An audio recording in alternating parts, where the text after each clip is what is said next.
সোনামুড়ার বটতলী এলাকায় নয়া sluice gate নির্মাণে বাঁধ তৈরিতে কৃষকদের মধ্যে বিভ্রান্তি। সোমবার বিক্ষোভ প্রদর্শন মেলাঘরের রুদ্রসাগর সংলগ্ন এলাকায় কৃষিজীবীদের। ঘটনাস্থলে এসেও বিভ্রান্তির কোনো সুরাহা বের করতে অসমর্থ সেচ দপ্তরের এসডিও। তবে বিভ্রান্তির নিদান দিলেন বিধায়ক কিশোর বর্মন। উদয়পুর থেকে মেলাঘর সোনামুড়া হয়ে শ্রীমন্তপুর আন্তর্জাতিক সীমান্ত পর্যন্ত নতুন সড়ক নির্মাণের কাজ শুরু হয়েছে। অদূর ভবিষ্যতে এই সড়কটি আন্তর্জাতিক সড়ক হিসাবে পরিগণিত হতে পারে। সড়ক প্রশস্ত হচ্ছে বলে সড়কের পাশে থাকা সোনামুড়ার বটতলী এলাকার একটি বহু পুরনো সুইচ গেট নতুনভাবে গড়া আবশ্যক হয়ে পড়েছে। এই সুইচ গেট দিয়েই সময় সময় মেলাঘরের রুদ্রসাগরের জল কমানো বাড়ানো হয়। শীতকালে চাষবাস ও বর্ষাকালে মাছ চাষ করে রুদ্রসাগরের অববাহিকা এলাকায় বহু পরিবার তাদের জীবিকা নির্বাহ করে থাকে। যদিও উচ্চ আদালতের নির্দেশানুসারে নির্মহলের সৌন্দর্য রক্ষায় 9.5 মিটার জল থাকা প্রয়োজন।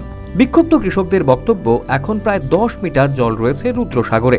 এটা কিছুটা কমিয়ে নতুন সুইচ গেটের কাজ শুরু করা হোক, কারণ তা না করে কাজ শুরু হয়ে গেলে পরে আর জল ছাড়ার কোনো সুযোগ থাকবে না। কৃষকদের দাবি, এই মাত্র 8 মিটার জল ছেড়ে দিলেই তাদের চাষবাসের অনেকটাই উপকার হবে, কারণ এই শীত মরশুমে সবজি চাষের দিকেই গোটা বছর মুখিয়ে থাকেন তারা।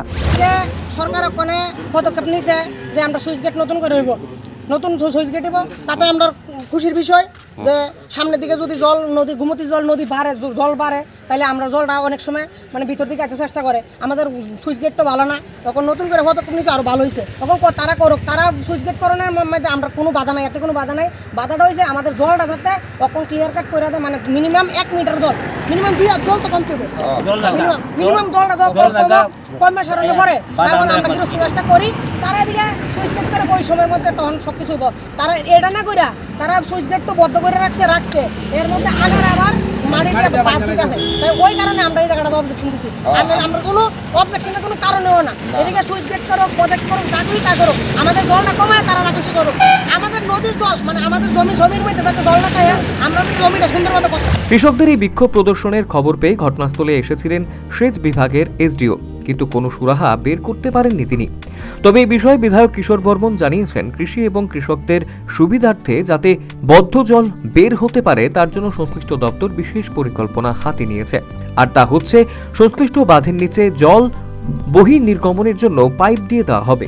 সুইচ গেটটা এটা পুরনো সুইচ গেট, অনেকটা দুর্বল হয়ে গেছে, সেটাকে ভেঙে আবার নতুন করে স্টেট গভর্নমেন্ট করবে না। আর বিক্ষোভ দেখায়নি সেটাকে, সেখানে এই যে সুইচ গেটটা নির্মাণ করার জন্য যে বাঁধ দেওয়া হচ্ছে, তো সেটা যে মাটি ফেলছে সেটা নিয়ে কৃষকদের অনেক ইয়ে ছিল, সন্দেহ ছিল যে যদি বাঁধ দিয়ে দেয় তাহলে তো জলটা বেরোবে না, আর জলটা বেরোলে তো ধান চাষ হবে না, ওরা ধান চাষ করতে পারবে না, জমি জলের তলায় থাকবে। তো বিষয়টা ওটা না, বিষয়টা হচ্ছে ওরা এখানে কালভার্ট দেবে, নিচে পাইপ করবে জলটা যাতে যাতায়াত করার জন্য। এবং কাজে প্রশ্ন হচ্ছে, এদিন কৃষকদের বিক্ষোভ প্রদর্শনের খবর পেয়ে ঘটনাস্থলে আসলেন সেচ বিভাগের এসডিও, অথচ তিনি বলতে পারলেন না জমির জল বহির্নির্গমনের জন্য বাঁধের তলায় পাইপের বন্দোবস্ত রাখা হয়েছে।